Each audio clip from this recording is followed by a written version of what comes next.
오늘의 본문은 율법을 기반으로 한 제사의 한계를 밝히고 그와 대조되는 자기의 몸을 속죄의 제물로 내어드린 예수님의 사역의 완전함을 이야기하고 있습니다. 1절을 보면 율법은 장차 올 좋은 일의 그림자일 뿐이요 참 형상이 아니므로 해마다 늘 드리는 같은 제사로는 나아오는 자들을 언제나 온전하게 할 수 없느니라 라고 하였습니다. 이 말씀은 율법을 기반으로 드리는 제사의 한계를 이야기하는 것입니다. 율법은 당시 히브리인들이 믿고 있는 것과 달리 참 형상이 아님을 밝히고 장차 올 참 형상의 그림자일 뿐이라고 말하고 있는 것입니다. 그렇게 완전한 것이 올 때 불완전한 것은 폐기된다는 것입니다.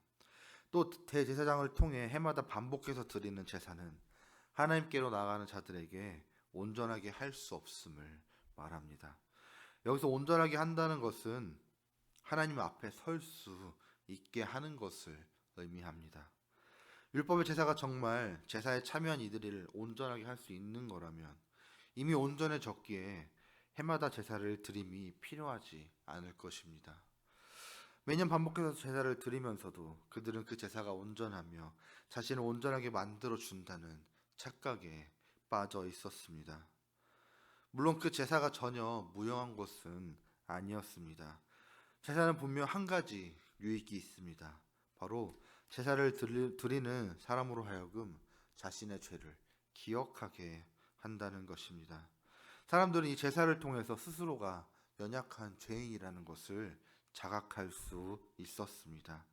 그러나 제사의 역할은 거기까지였습니다. 황소나 염소와 같은 짐승의 피로 드린 이 율법의 제사에는 참여한 사람들의 죄를 생각나게는 했지만 그 죄를 완전한 속죄로 이끌어주지는 못하였습니다.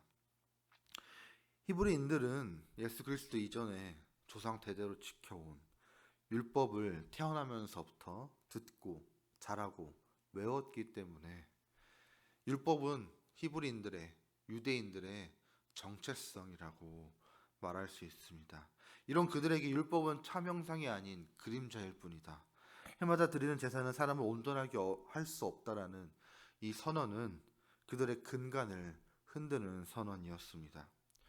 흔들린 근간은 새 것으로 바꿔야 합니다. 그것이 바로 복음입니다. 그리스도께서는 시편 40편 6절에서 8절의 말씀을 인용하셔서 하나님께서 말씀하셨음을 전하였습니다. 주께서 내 귀를 통하여 내게 들려 주시기를 제사와 예물을 기뻐하지 아니하시며 번제와 속죄제를 요구하지 아니하신다 하신지라. 그때 내가 말하기를 내가 왔나이다. 나를 가르쳐 기록한 것이 두루마기 차례에 있나이다. 나의 하나님이여 내가 주의 뜻 행하기를 즐기오니 주의 법이 나의 심중에 있나이다 하였나이다. 하나님의 율법에 따라 드리는 제사와 예물, 번제와 속죄제를 원하시지도 기뻐하시지도 않는다는 사실을 말씀하시는 것입니다. 이 제사와 예물, 번제와 속죄제를 정하시는 분 하나님이십니다. 하지만 하나님께서는 이것들을 원하지도 기뻐하시지도 않는다고 말씀하고 계십니다. 그 이유는 이미 그것들이 목적을 잃어버린 껍데기에 지나지 않기 때문입니다. 제사와 예물, 번제와 속죄제는 백성들로 하여금 죄를 깨닫고 다시 죄인의 자리를 떠나 하나님의 뜻에 따르는 의로운 삶을 살기 위한 것이었으나 사람들은 오히려 이를 통해 죄를 멀리하기보다는 자신의 삶을 세탁하는 용도로 사용하였습니다. 그렇기에 그리스도께서 두 번째 것을 세우시기 위해 첫 번째 것을 폐하셨음을 전했습니다. 여기서 두 번째 것은 예수님의 대속의 사역, 희생의 제사를 의미했습니다. 예수님은 자신의 몸을 대속제물로 단번에 드리심으로 자신을 믿는 자로 하여금 거룩함을 얻게 하셨습니다. 율법의 동물 제사는 사람을 온전하게 하지 못하였지만 예수님의 십자가는 우리를 거룩함과 하나님과 화목하게 하였습니다. 예수님께서 십자가에 달려 우리의 죄를 대속하심은 하나님의 뜻에 따른 결과였습니다. 예수님께서 우리를 위해 세상에 오신 것도 하나님 뜻에 따른 결과였습니다. 반면 율법과 제사는 그들이 하나님의 뜻을 따르지 못한 결과였습니다. 하나님께서 진정으로 원하시는 것은, 또 그리고 기대하시고 기뻐하시는 것은 율법이나 제사가 아닌 하나님의 뜻에 따르고 순종하는 것입니다.